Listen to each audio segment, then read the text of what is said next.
Hello students, I am Professor Swati Jain from Applied Science Department SIRT College और आज का हमारा topic है D Morgan's law which is the part of set theory in discrete structure and state that कि A union B का whole complement equals to A का complement intersection B का complement. यहाँ हमने सेट थ्योरी के कुछ operations use किए हैं जैसे यूनियन, इंटरसेक्शन एंड कॉम्प्लीमेंट। ठीक है, तो मैं आपको पहले कॉम्प्लीमेंट की प्रॉपर्टी बता दूंगी कि यदि कोई element x belongs to a का कॉम्प्लीमेंट है, दैट मीन्स यदि वो a के कॉम्प्लीमेंट में बिलोंग्स कर रहा है देन वो x does not belongs to a, मतलब वो सेट a में बिलोंग्स नहीं करेगा। So let's we start that we prove that कि a यूनियन b का whole complement equals to a का कॉम्प्लीमेंट इंटरसेक्शन b का कॉम्प्लीमेंट। दैट मीन्स यदि हमें किसी इक्वेशंस को इक्वल प्रूफ करना होता है तो हमें उसके लिए उन इक्वेशन को एक दूसरे का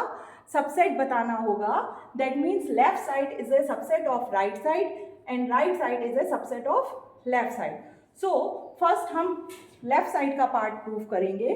तो हमें बताना है यहाँ कि ए यूनियन बी का whole complement is a subset of A का कॉम्प्लीमेंट इंटरसेक्शन बी का कॉम्प्लीमेंट। तो हमें सबसेट बताने के लिए हम एक एलिमेंट x को लेंगे जो ए यूनियन बी के कॉम्प्लीमेंट में बिलोंग करेगा और हम प्रूफ करेंगे आफ्टर कैलकुलेशन कि x बिलोंग्स टू ए का कॉम्प्लीमेंट इंटरसेक्शन बी का कॉम्प्लीमेंट।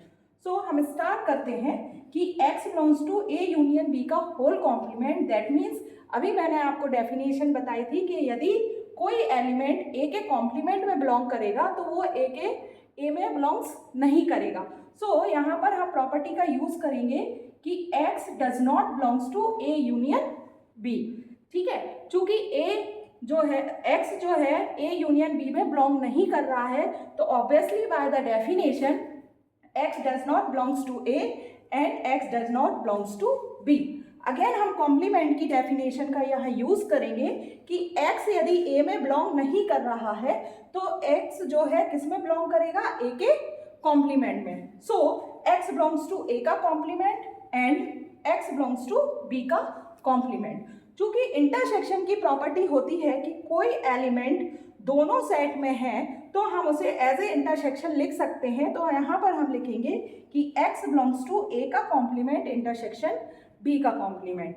दैट मीन्स हम कहाँ से लेकर चले थे, हमने लिया था कि x belongs to a union b का होल कॉम्प्लीमेंट और हमने प्रूफ किया कि x बिलोंग्स टू a का कॉम्प्लीमेंट इंटरसेक्शन b का कॉम्प्लीमेंट।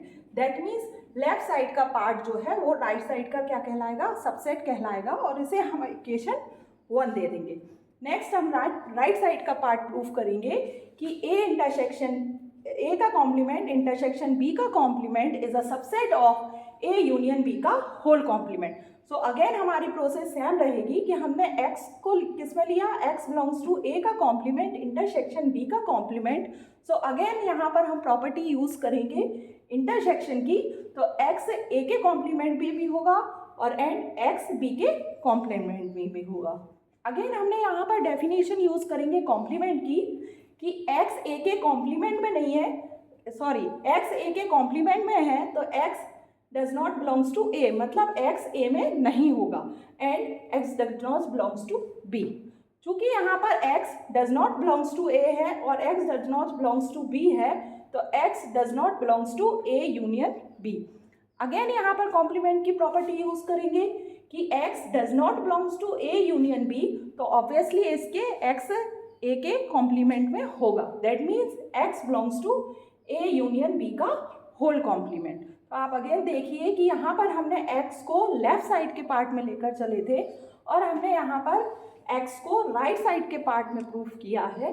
तो हम कह सकते हैं कि a का कॉम्प्लीमेंट इंटरसेक्शन b का complement is a subset of a union b का होल कॉम्प्लीमेंट। तो इसको हम दे देंगे इक्वेशन 2 और इक्वेशन 1 और 2 से हम कह सकते हैं कि ये दोनों इक्वेशन क्या है, इक्वल है और यही हमको प्रूफ करना था। सो थैंक यू एंड आप इसको नोट कर सकते हैं।